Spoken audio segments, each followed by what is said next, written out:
तर आमचं सरकार कर्जमाफीपासून बाजूला गेलेलं नाही असं अजित पवार यांनी म्हटलंय।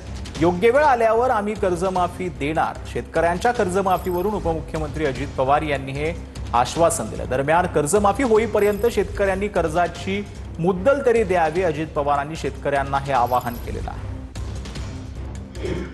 दोनदा कर्जमाफी देऊ, त्याच्यानंतर 0% व्याजाने पीक कर्ज देऊ, त्याच्यानंतर आता तुमच्या विजेला 3, 5, 7.5 ला पूर्णपणे मोफत वीज देऊ।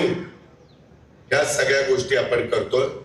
मित्रांनो, मी आता किंवा आमचं सरकार किंवा देवेंद्र फडणवीस किंवा एकनाथराव शिंदे आम्ही त्याच्यापासून बाजूला गेलेलो नाही। आम्ही योग्य वेळ आल्यानंतर ते देणार आहे। परंतु हे देत असताना तुम्ही जोपर्यंत मिळत नाही तोपर्यंत घेतलेलं कर्जाचं व्याज तर द्यायचंच नाही, मुद्दल तरी देत चला। कारण सांगतो, आम्ही कर्जमाफीपासून बाजूला गेलेलो नाही। त्याच्या संदर्भातली कमिटी नेमलेली आहे, त्यांना हे सगळा अभ्यास करायला सांगितलेला आहे। पण सातत्याने आपल्या कर्जमाफीवरच आपलं चालणार असं समजू नका।